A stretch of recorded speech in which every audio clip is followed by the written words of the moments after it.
వాళ్ళ అక్కడ వాళ్ళు చేస్తూ ఉన్న రిగ్గింగు. ఎమ్మెల్యే దానికి అడ్డుకునే కార్యక్రమం చేస్తూ ఉంటే ఎమ్మెల్యే అక్కడికి పోయి ఎమ్మెల్యే హత్యాయతనం చేస్తాడా? చెప్పడానికైనా హద్దు పొద్దు ఉండాలి కదా. 10 రోజుల తర్వాత ఎమ్మెల్యే హత్యాయతనం చేసాడని చెప్పి కేసు పెడతారు 10 రోజుల తర్వాత.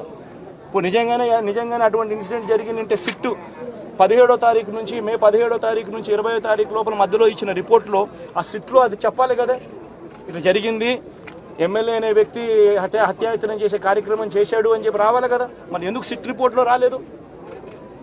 ఈ రకంగా ఒక మనిషిని కేవలం 4 సార్లు ఎమ్మెల్యే తాను 2000 కన్సిస్టెంట్గా 4 సార్లు ఎమ్మెల్యే గెలిచాడు. 2009లో గెలిచాడు, 2011లో గెలిచాడు, 2014లో గెలిచాడు, 2019లో గెలిచాడు.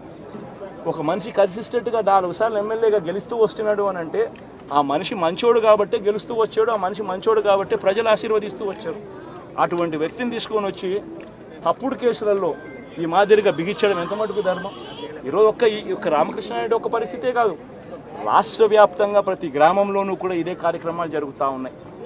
ప్రతి ఒక్కరూ కూడా వాళ్ళ స్థాయిలో రెడ్ బుక్స్ అని చెప్పి రెడ్ బుక్లు పెట్టుకొని ఉన్నారు. చంద్రబాబు నాయుడు స్థాయిలో చంద్రబాబు నాయుడు ఒక రెడ్ బుక్, లోకేష్ స్థాయిలో లోకేష్ ఒక రెడ్ బుక్, ఎమ్మెల్యే స్థాయిలో ఎమ్మెల్యే ఒక రెడ్ బుక్, మండల స్థాయిలో మండల నాయకుడు ఒక రెడ్ బుక్, గ్రామ స్థాయిలో గ్రామంలో ఇంకో రెడ్ బుక్, గ్రామ స్థాయిలో ఇంకో నాయకుడు గ్రామ స్థాయిలో ఇంకో రెడ్ బుక్లలో పెట్టుకొని ఏం చేస్తూ ఉన్నారు? అతి దారుణంగా అన్యాయంగా ఆస్తులు ధ్వంసం చేస్తూ ఉన్నారు. రాష్ట్రం మొత్తం దాన్ని చూస్తూ ఉంది, కానీ ఎవడు మాట్లాడడం లేదు.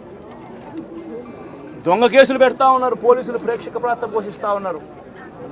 దొంగ కేసులు పెడతా ఉన్నారు, వాళ్ళే కొడతారు, మన ఇటువైపున కేసులు పెడతా ఉన్నారు.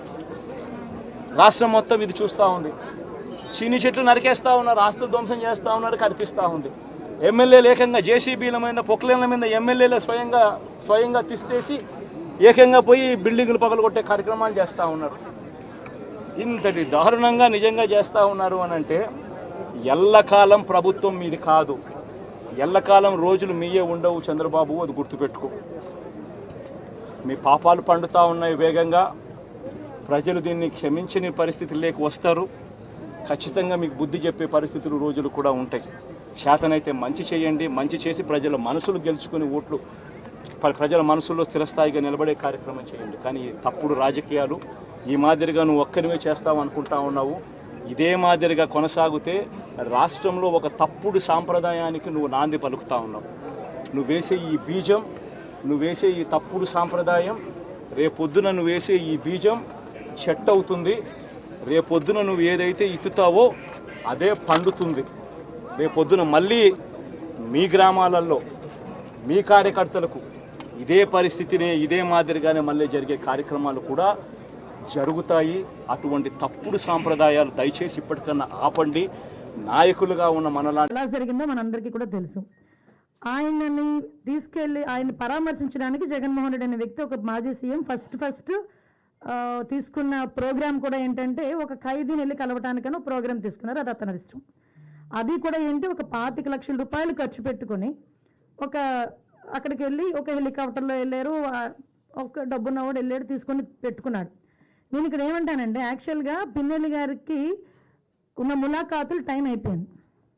ఓకే, అయిపోయింది కాబట్టి అయినా కూడా హ్యుమానిటీ గ్రౌండ్స్లో ఒక ఎక్స్-సీఎం రిక్వెస్ట్ చేస్తే పర్మిషన్ ఇచ్చాం, అవునా కదా?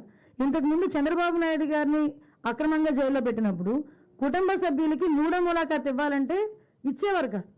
కానీ ఈరోజు మేము ఏం చేసాము, అతని రిక్వెస్ట్ అంటే అతనికి పర్మిషన్ లేదన్న సంగతి కూడా తెలుసుకున్న తర్వాత కూడా అతను రెడీ అయ్యారంటే అక్కడ గలాటా సృష్టించడానిక? యాజ్ పర్ రూల్కి పైకి వచ్చి హ్యుమానిటీ బేసిస్ మీద ఇచ్చాం. అఫ్ కోర్స్ ఈరోజు మేము చాలామంది చెప్తున్నారు దండోపదండాలకు వెళ్తున్నారు, అలాగే వెళ్తున్నారు, ఇలాగ వెళ్తున్నారని. నేను ఒకసారి ప్రిజెన్స్ ఐజీ గారితో కూడా మాట్లాడినా, అసలు ఎంతమంది ములాఖాతులు వెళ్తున్నాయి, యాజ్ పర్ రూల్ ఎలా వెళ్తున్నాయి, మేము అన్నీ కూడా మాట్లాడుకుంటున్నాం. ఆయన బయటకు వచ్చి ఈరోజు బయటకు వచ్చి అక్రమంగా అరెస్టులు చేశారు. అక్రమంగా ఏం సీసీ ఫుటేజ్ చూసిన వాళ్ళు ఎవరైనా కోర్టు ఇచ్చిందండి అతను అరెస్ట్ చేయమని? దాడులు ఎవరు చేశారు ఈ రోజుకి నాకు చెప్పండి.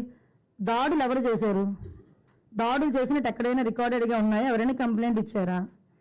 ఏదైనా త్రూ రూల్ ప్రకారం చేస్తున్నాము. రూల్ ప్రకారం చేసేటప్పుడు దాన్ని కూడా దాడుల కింద మాట్లాడుకోవాలనుకుంటే మరి గత 5 సంవత్సరాలు చేసింది ఏమనుకోవాలి? మేము గత 5 సంవత్సరాలు చేసింది ఏమనుకోవాలమ్మా? స్టార్ట్ అయిన దగ్గర నుంచి మొదలు పెట్టారు కదా, ప్రజావేదిక కూల్చిన దగ్గర నుంచి మొదలు పెట్టారు కదా. మాలాంటి అందరి మీద కూడా నా మీద ఒక 23 కేసులు, ఈవిడ మీద ఒక 7 కేసులు. ఏంటవన్నీ? మేము అవన్నీ కక్ష తీర్చుకోవాలని మేము మాట్లాడలేదు కదా. కక్ష తీర్చుకోవాలనుకుంటే వేరేగా ఉండేది. కానీ ఈ రోజుకి హిట్ టీవీ యాప్ ని డౌన్లోడ్ చేసుకోండి. ఇందులో short news, live news, entertainment movies అన్ని అవైలబుల్ గా ఉన్నాయి. Please download Hit TV app. Hit TV app. Hit TV యాప్ని ఫ్రీగా డౌన్లోడ్ చేసుకోండి.